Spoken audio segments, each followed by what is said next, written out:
As the UK starts its second round of talks with the European Union over terms for Brexit, what are the most contentious issues being discussed this week? And with another new series of Game of Thrones hitting the small screen, I'll be asking what parallels in real life we can learn from this TV drama and whether there is room for optimism that good finally wins out over evil. Welcome to The Point, live from Beijing. I'm Liu Xin.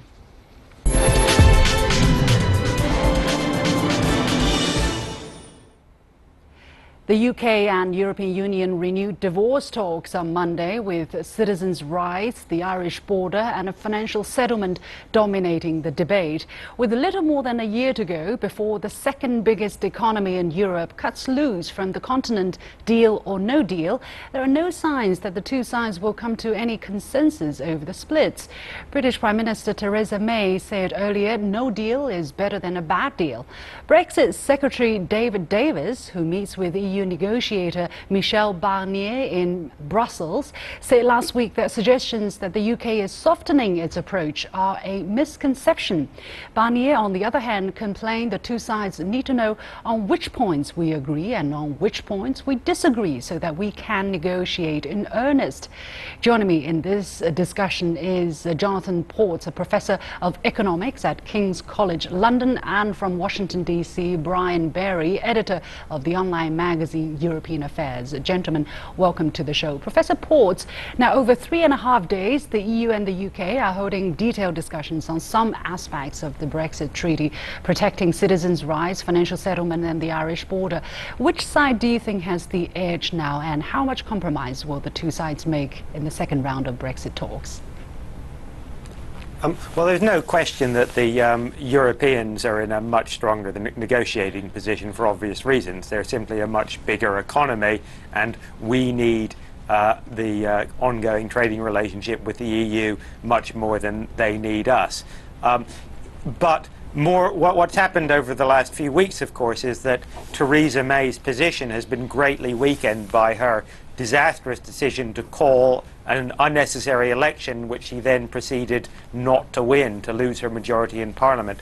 And that actually raises problems not for both sides, not just for the UK side, because while it obviously weakens her position and that of David Davis, it also means from the point of view of Michel Barnier and the Europeans, they're not entirely sure anymore whether the people they're negotiating with are actually in charge. That is to say, whether either the UK representatives at these negotiations can make the concessions that will be necessary, the compromises that will be necessary to secure a deal, or if they do make them, whether they can actually deliver the UK Parliament and the UK as a country. So from the European side, you've actually got rather a sense of frustration. They want a deal. Everybody wants a deal. They want to negotiate, but they're not entirely sure where the UK is coming from at this point. We've rather got ourselves into a mess, it has to be said. Mr. Beary, from a technical point of view, does Parliament vote on each part of, does the UK Parliament vote on each part of the negotiated settlement as each agreement is made, or is it given a complete package to vote on in the end once all negotiations are finished? And how is that likely to change the course of the negotiations? Well, my understanding is that there is some flexibility about what the British Parliament would have to do, exactly how many votes it would have on this. So the British government has some flexibility on that. What's more set in stone is on the other side that the European Parliament at the end of the process would have to give its consent by a simple majority to the final package. But perhaps the Professor Porter can explain in more detail. But my understanding is the British Parliament is not. It's a bit flexible as to what exactly the procedure it will follow there. Yeah, Professor Portes, when it comes to yeah, go ahead, please. Add a little bit more if you want. Mr. Beary's correct. That's right. There is some flexibility. I think the sort of what has changed in the last few weeks is though that previously, when the government had a majority, it was sort of in control of what would be put to Parliament and when. Now that there's a minority government, it's possible that Parliament may itself if there's a majority which doesn't like the way the government is taking the negotiations, the Parliament may seize back control, as it were, and so we might get some votes in the middle, even though they're not necessarily legally necessary, as Mr. Beary has said. Now, when it comes to the financial settlement, various figures ranging from 50 billion to 100 billion euros have been bandied about, but although the UK has agreed to meet its financial obligations, Brexit Secretary David Davis has said we will not be paying 100 billion euros. So, Mr. Beary, what is the legal basis for the amount of the so-called divorce bill, and how likely is it for the UK to accept it? So the legal basis is that every 7 years the European Union agrees sort of a multi-annual budget, and certain member states put in more than they take out from this budget, and the UK is one of those net contributors.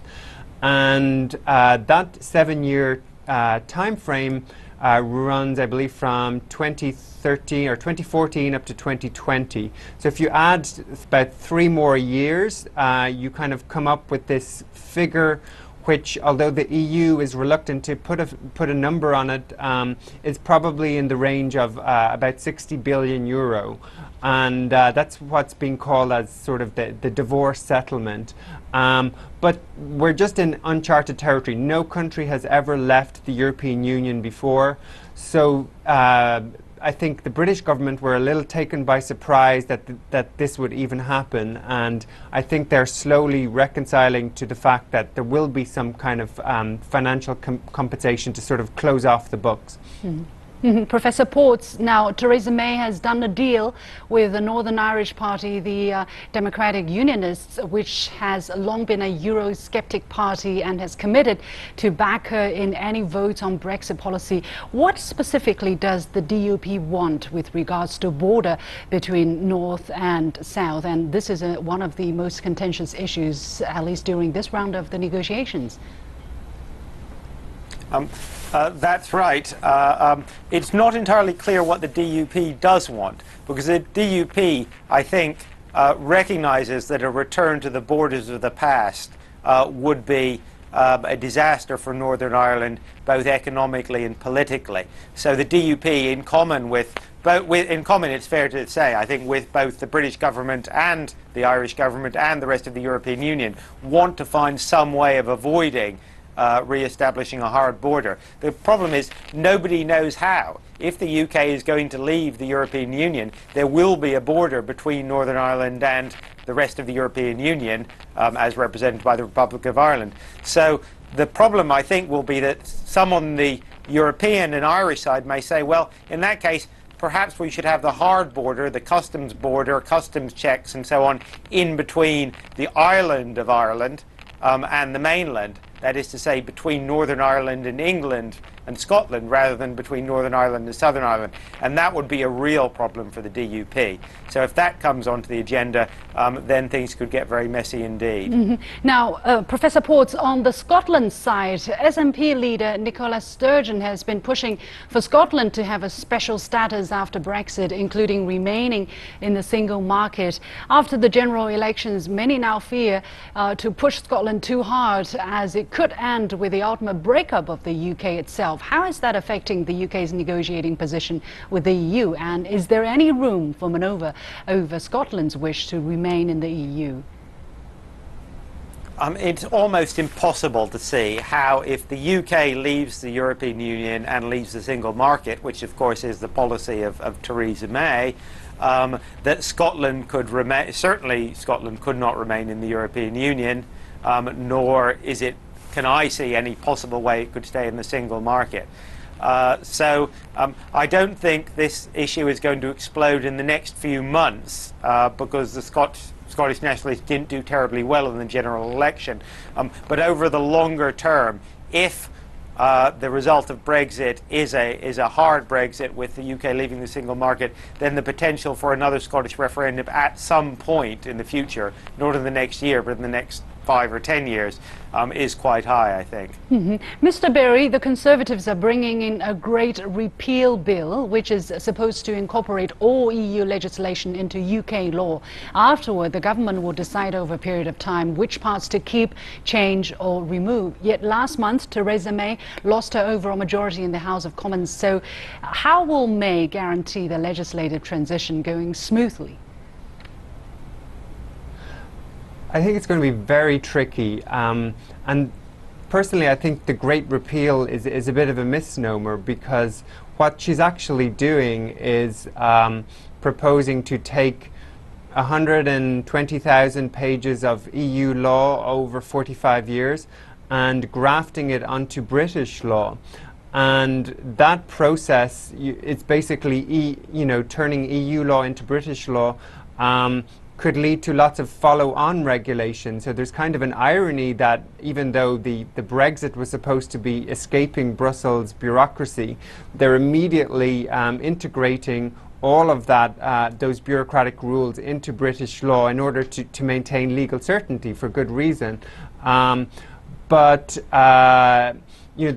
She's likely to have the votes to do this, because this is really only stage one. It's just sort of creating the legal certainty. But moving ahead, it's going to be taking up a lot of the legislative agenda of the British Parliament, trying to figure out which bits it's going to keep, which bits it's going to elaborate on, etc. And at that point, the parties are going to really come in and have different positions, because there's parts that are very worker-friendly that Jeremy Corbyn would like to keep. There's parts environment. There's so many. You get drilled down into all the thousands of policies that are there. Yeah. It gets very messy. Yeah. Finally, 1 minute to go. Mr. Beary, to you, what if May's government falls and Labour gains power?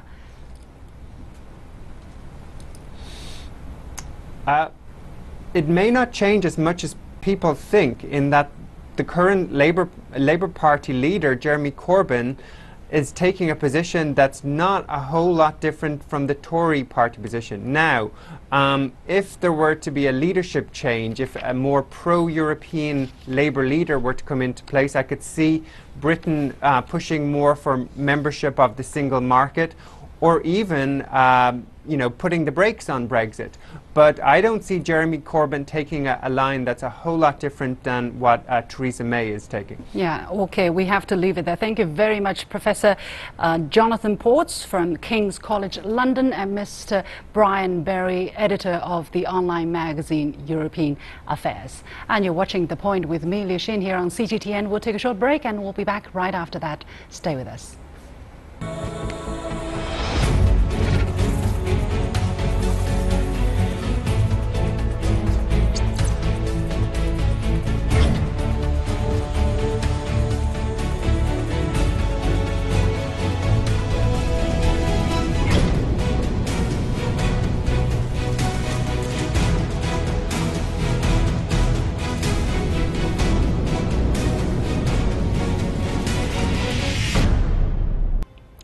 The much-awaited TV series Game of Thrones has just returned for Season 7. Based on the best-selling book A Song of Fire and Ice by George R.R. Martin, Game of Thrones is HBO's most popular TV series of all time, being shown in 170 countries. And according to British media reports, it has also been illegally downloaded more times than any other program since its first release in 2011. Why is this medieval fantasy epic taking over the world? What connects it to the real world, and what political and religious implications can we learn from it? Big topics. Before getting into these points, let's first take a look at this video first. Game of Thrones is an American fantasy drama television series which is adapted from the book A Song of Ice and Fire, George Martin's series of fantasy novels. Since its 2011 debut on HBO, Game of Thrones has sparked controversy over its graphic depictions of violence and sex, but it has also won itself loads of fans around the world. Set in a fictional medieval-type world with more than a wisp of fantasy, the series depicts the violent dynastic chasing for the Iron Throne, a symbol of supremacy among the realm's noble families. Many of the heroes are punished, betrayed, or slaughtered, while female characters stick out for their strength, only to find their fates fall at the hands of male characters. Of course, political undertones are quite obvious. George Martin says his tale of medieval intrigue and war draws upon England's 15th century Wars of the Roses, a series of dynastic civil wars for control of the throne of England. But that hasn't stopped him from casting his eye to the present. In an interview, he compares the current US President Donald Trump as a grown-up King Joffrey Baratheon, who is petulant and irrational in the series.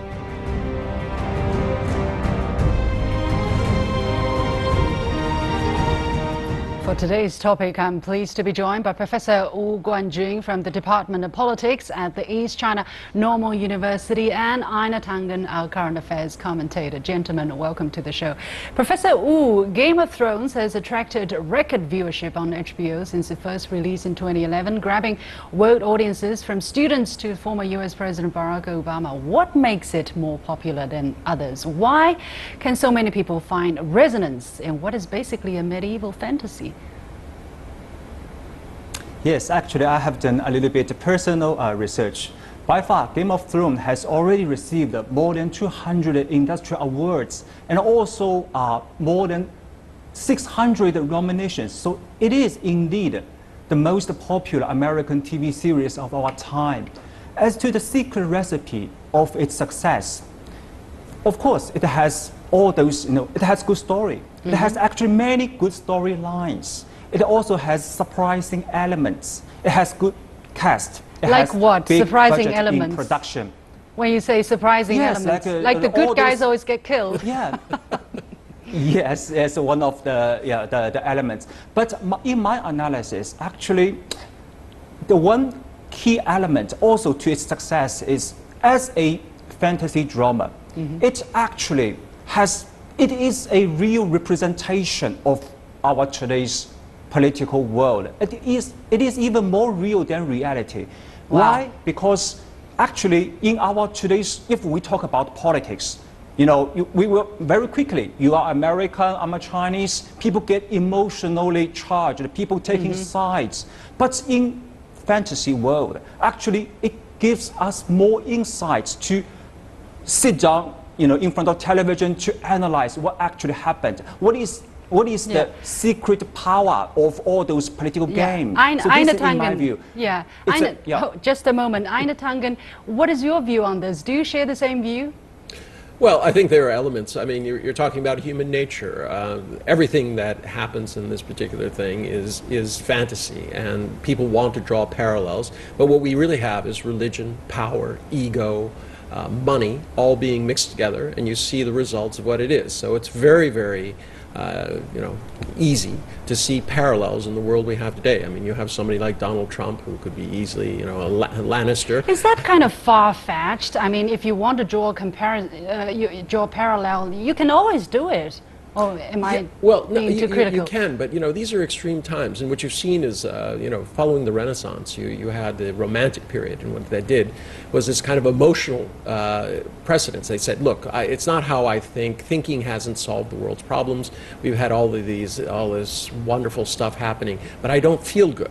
All right, my feelings are things. So people kind of retreated into this idea that feelings were more real than all of this science and things like that. And you start to see that in today's reality when you look at social media. People are less concerned about the facts than they are about how they feel about them or how they feel about a particular person. Look at the kind of cult of adoration that goes on throughout the internet. And this is the same thing with this particular show. People are kind of drawn in by these larger-than-life characters, by this kind of, Dada-esque, who's going to survive this particular episode. But it resonates with them just from this point of view of human nature.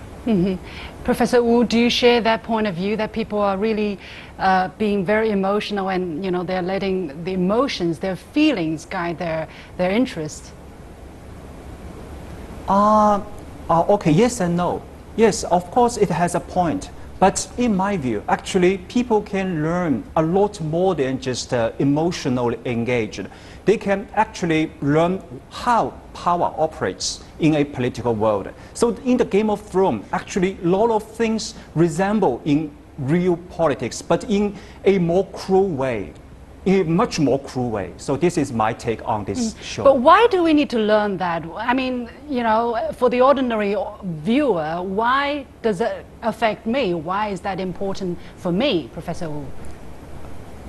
In my opinion, politics is always actually very, it's present in our life.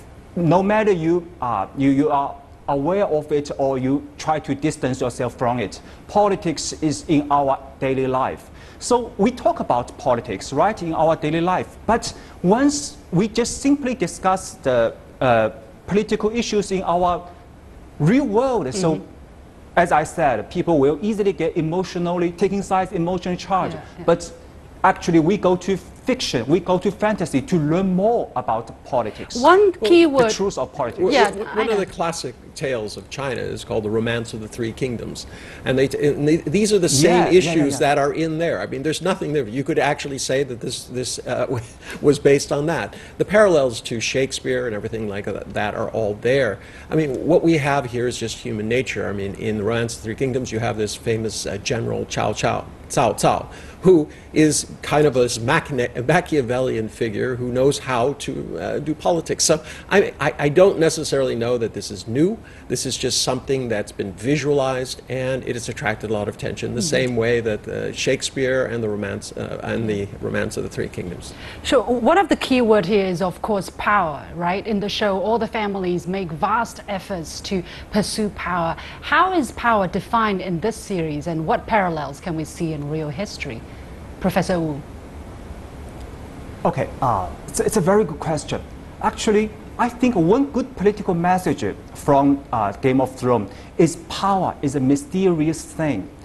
Power and force are actually two entirely different things. Force is physical or material, but one cannot explain political power through physics. Actually, I want to quote one line from the show. Varys said to Tyrion Lannister, aka the Imp, he said, "Power resides where men believe it resides. It's a trick, a shadow on the wall, and a very small man can cast a very large shadow." Actually, in order for it to operate, power needs people's recognition. A king or a president is a very powerful man when other people follow his order, other people do what he says. Once no one do follow his order, then even he is full of muscle, he is powerless. So the secret of power actually is it needs narrative. It needs a good narrative to make it functional. And is that in ancient China? Is that philosophy also relevant in our daily life nowadays? Of course, of course.